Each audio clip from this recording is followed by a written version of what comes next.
ओम नमः शिवाय। बृहस्पति बनेंगे भाग्य विधाता। कर्क राशि वालों, दुखों का होगा खात्मा, जीवन में आएगी खुशहाली। जी हाँ, आज का यह कार्यक्रम कर्क राशि वालों आपके लिए बहुत ही महत्वपूर्ण और ख़ास है, क्योंकि इस कार्यक्रम में हम आपको बताएंगे कि बृहस्पति के प्रभाव की वजह से आने वाले एक साल में आपके जीवन में किस प्रकार के बदलाव होंगे। क्या वास्तव में बृहस्पति का गोचर आपके जीवन में खुशहाली लेकर आने वाला है? क्या आपके जीवन में वर्तमान में जो समस्याएं चल रही हैं उनका समाधान निश्चित तौर पर आपको प्राप्त होगा? इसके बारे में इस वीडियो में हम डिटेल में चर्चा करेंगे। यदि आपके पास अभी समय ना हो तो आप इस वीडियो को स्किप कर दें, लेकिन जब भी आप इस वीडियो को देखिएगा तो पूरा देखिएगा, क्योंकि यदि आपने इस वीडियो को समझ लिया तो आपको यह पता चल जाएगा कि आपके जीवन में बृहस्पति के प्रभाव के कारण अगले एक साल में क्या अचीवमेंट आप प्राप्त कर सकते हैं और किन क्षेत्रों में आपको अपनी एनर्जी लगानी चाहिए। तो देखिए, जब हम बात करते हैं ज्योतिष शास्त्र में बृहस्पति की, तो बृहस्पति ही एक ऐसे मात्र ग्रह हैं जो वृद्धि के कारक ग्रह माने जाते हैं। बृहस्पति को किस्मत का कारक कहा जाता है। बृहस्पति हम सब के जीवन के प्रत्येक क्षेत्र को प्रभावित करते हैं, क्योंकि जन्म कुंडली में इनको विभिन्न भावों का कारकत्व प्राप्त होता है, जैसे कि शिक्षा, धर्म, जान, बड़े बुजुर्ग, बड़े लोगों का जीवन में जो सहयोग प्राप्त होता है वह बृहस्पति के कारण ही होता है। साथ ही महिलाओं के संपूर्ण वैवाहिक जीवन की जिम्मेदारी बृहस्पति के पास होती है, क्योंकि इन्हें पति का कारक कहा जाता है। साथ ही संतान, संतान का सुख, संतान से मिलने वाला सुख बृहस्पति ही प्रभावित करते हैं। बृहस्पति शिक्षा के साथ बैंकिंग सेक्टर, इसके साथ ही अगर देखा जाए तो जुडिशरी, लॉ के फील्ड को, इन सभी क्षेत्रों को भी रिप्रेजेंट करते हैं। तो जब बृहस्पति देव 1 मई को ट्रांजिट करेंगे, वृषभ राशि में जाएंगे और यहाँ पर 14 मई 2025 तक गोचर करेंगे, तो आइए जानते हैं कि आपके जीवन में क्या बदलाव लेकर आने वाले। देखिए, कर्क लग्न और कर्क राशि है यदि आपकी, ठीक है, या तो लग्न हो सकता है कर्क या राशि हो सकती है। तो ऐसी स्थिति में आपके जीवन में वर्तमान समय में आप शनि की ढैया में चल रहे हैं, लेकिन बृहस्पति का यह गोचर आपके जीवन में कुछ बड़े बदलाव को दिखा रहा है। स्पेशली बृहस्पति आपके छठे और नवम के स्वामी होकर 11th हाउस में गोचर कर रहे हैं। 11वें भाव में किसी भी ग्रह का जब गोचर होता है तो वह अच्छे परिणाम देता है। ऐसे में यह समय आपकी इच्छा पूर्ति का रहेगा, आपकी इच्छाएं बढ़ेंगी, साथ ही आपके लाभ में भी वृद्धि होगी। हालांकि बृहस्पति जिस भाव में बैठते हैं उस भाव का नाश करते हैं, लेकिन 11th हाउस में ये जो रूल है यह लागू नहीं होता, लेकिन थोड़ा बहुत ये प्रॉब्लम क्रिएट करेंगे। तो जो आपके बड़े भाई बहन हैं उनके साथ में छोटी मोटी तकलीफें आपको देखने को मिलेंगी, तो संबंधों को बेहतर करने का आप प्रयास अवश्य कीजिएगा। हाँ, यदि आप नौकरी कर रहे हैं तो नौकरी में आपके लिए मनचाही सफलता प्राप्त होगी। आपका प्रमोशन वगैरह रुका हुआ था, प्रमोशन मिलने के योग बनेंगे। मनचाही जगह पर आपको ट्रांसफ़र प्राप्त हो सकता है। जो लोग गवर्नमेंट सेक्टर से जुड़े हुए हैं उनको थोड़ा सा कार्य क्षेत्र में चुनौतियों का सामना अवश्य करना पड़ेगा। सरकारी क्षेत्र में, क्योंकि आपके ऊपर शनि की ढैया चल रही है, और सरकारी क्षेत्र में अगर आपने कोई इलीगल काम किया है तो उसको लेकर परेशानी अवश्य होगी। कर्क लग्न और कर्क राशि वालों के लिए अगर देखा जाए तो मेडिकल लाइन से आप जुड़े हुए हैं या आप प्रशासनिक सेवाओं से जुड़े हुए हैं तो भी आपके लिए लाभकारी समय है, लेकिन कार्यस्थल पर आपको दबाव का सामना करना पड़ सकता है, जिसकी वजह से शारीरिक तौर पे आप थकान महसूस करने वाले हैं।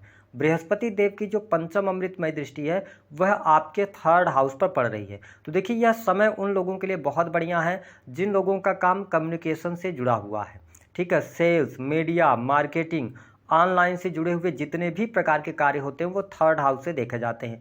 तो आपका 11th हाउस जो होता है ना वो सोशल सर्कल होता है, ठीक है। तो यहाँ पर 11 से ये 3rd को देख रहे हैं तो 11th को भी एक्टिवेट कर रहे हैं और 3rd को भी। तो जो लोग सोशल मीडिया वगैरह पे काम करते हैं या ऑनलाइन किसी भी प्रकार से वीडियोज़ क्रिएट करने का काम करते हैं, ब्लॉगिंग का कार्य करते हैं, तो आपके लिए समय अच्छा है। जो लोग किसी ऐसे फील्ड से जुड़े हुए हैं जो कि स्क्रिप्ट राइटिंग का है या बुक राइटिंग का है, तो आपके लिए समय अच्छा है। छोटे भाई बहनों के करियर में उनको सफलता मिलना, छोटे भाई बहनों से संबंध बेहतर होगा, क्योंकि 3rd हाउस छोटे भाई बहनों का होता है। तो यह समय आपके छोटे भाई बहनों के जीवन के लिए अच्छा रहेगा। साथ ही उनसे संबंध आपके सुधरेंगे, संबंधों में प्रगाढ़ता देखने को मिलेगी। वही जो कर्क लग्न और कर्क राशि वाले जातक हैं, आप अगर आपका कोई भी ऐसा कार्य है, आप किसी ऐसे कार्य से जुड़े हैं जिसमें एक शहर से दूसरे शहर में आपको यात्रा करनी पड़ती है, तो निसंदेह आपको यात्राओं से बेहतर लाभ प्राप्त होगा। अब देखें कि देवगुरु बृहस्पति की 7वीं अमृतमय दृष्टि आपके 5th हाउस पर पड़ रही है। यह समय आपके जीवन में कुछ इच्छा पूर्ति का, जैसे कि हमने वीडियो के शुरू में बताया था, 5th हाउस होता है मनोरंजन का। तो आप देख पाएंगे जो अभी तक आप बहुत ज़्यादा डिप्रेस चल रहे थे, मानसिक परेशानियां आपके अंदर बनी हुई थी, तो अब आप देख पाएंगे कि आप मन से भी प्रसन्नचित रहेंगे और इंजॉय करते अपने लाइफ में नजर आएंगे। साथ ही मनोरंजन के क्षेत्र से जुड़े जातकों के लिए भी समय अच्छा रहेगा। कुछ बड़ी अपॉर्चुनिटीज, बड़े ऑफर्स आपको प्राप्त होंगे। इसके अतिरिक्त आपकी पढ़ाई लिखाई के लिए हाथ से समय बहुत अच्छा रहेगा। पढ़ाई लिखाई में आपको प्रगति देखने को मिलेगी। साथ ही आप अगर कहीं बाहर एडमिशन लेना चाहते हैं, बाहर जाकर पढ़ाई करना चाहते हैं, तो चीज़ें आपके लिए बेहतर हैं। इसके अतिरिक्त कम्पिटेटिव एग्जाम वगैरह भी आपको देना है, तो भले ही आप शनि के ढैया में चल रहे हों, मेरा अनुभव यही रहा है कि जब व्यक्ति के जीवन में कुछ बड़े अचीवमेंट होते हैं या बड़ी कोई नेगेटिव भी घटना होगी तो वो ढैया और 7.5 के दौरान ही होती है। तो यह समय आप स्टूडेंट विद्यार्थियों के लिए अच्छा है। कम्पिटेटिव एग्जाम में सफलता प्राप्ति के लिए बहुत ही शानदार रहेगा। साथ ही 5th हाउस से प्रेम संबंधों को देखा जाता है। देखिए, कर्क लग्न और कर्क राशि वालों, आपके लिए यहाँ पर प्रेम संबंधों में प्रगाढ़ता देखने को मिलेगी। आपके नए प्रेम संबंध स्थापित हो सकते हैं। जो लोग सिंगल हैं उनके लिए प्रपोजल्स मिल सकते हैं, ये बात अच्छी आपके लिए रहेगी। दूसरी बात कि अगर आप लॉन्ग टर्म से रिलेशनशिप में थे, विवाह के बारे में सोच रहे थे, तो अब 1 मई से लेकर 14 मई 2025 तक का टाइम फ्रेम अच्छा है। हालांकि जुलाई का भी महीना आपके प्रेम विवाह के लिए अच्छा रहेगा, इसमें आपको सफलता प्राप्त होगी। जिन लोगों के विवाह से संबंधित बात नहीं बन रही थी, शादी विवाह तय नहीं हो पा रहा था, उनके लिए भी बृहस्पति का यह गोचर शानदार रहेगा। साथ ही आपको संतान का सुख भी प्राप्त होगा।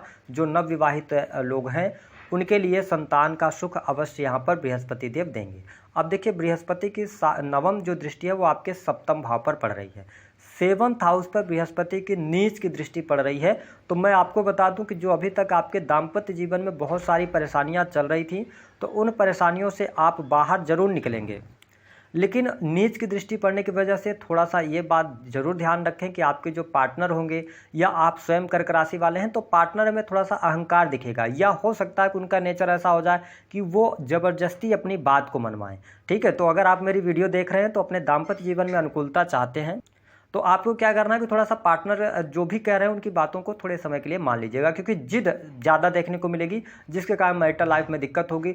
अगर आपके पत्रिका में शनि की स्थिति खराब है, शनि अगर नीच का बैठा हुआ है, ठीक है, तो कहीं ना कहीं से आपके लिए डाइवोर्स के भी योग बना देंगे। तो ये थोड़ी सी निगेटिव घटना है, लेकिन मैं बहुत कम चांसेस देख रहा हूँ। गोचर के आधार पर बृहस्पति की दृष्टि पड़ना, भले ही नीच की पड़ रही है, लेकिन चीज़ें आपके लिए बेहतर करेंगे बृहस्पति। इसके साथ ही एक्स्ट्रा मैरिटल अफेयर भी होंगे, क्योंकि 7th भाव के स्वामी अष्टम में है, जो कि गुप्त संबंधों का है। और बृहस्पति की दृष्टि जब 7th हाउस पर पड़ती है, या बृहस्पति और चंद्रमा जब आमने सामने होते हैं, तब ऐसे योग बन जाते हैं। तो इसका आपको ध्यान रखने की आवश्यकता रहेगी।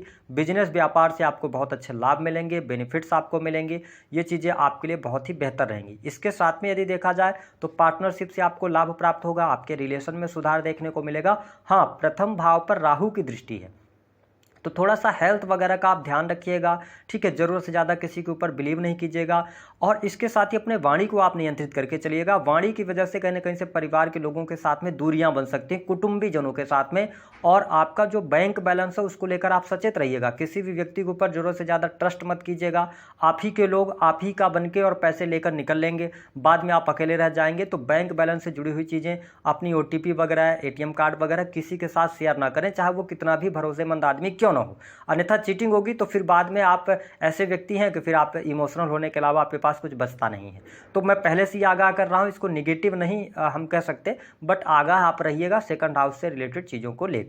बाकी इसके अतिरिक्त चीज़ें बेहतर हैं। बिजनेस से लाभ होगा, नौकरी से लाभ होगा, चीज़ें बेहतर आपके लिए देखने को मिलेंगी। यदि आप विदेश जाना चाहते हैं, विदेश से जुड़कर काम करना चाहते हैं, तो परिस्थितियाँ आपके लिए बेहतर रहेंगी।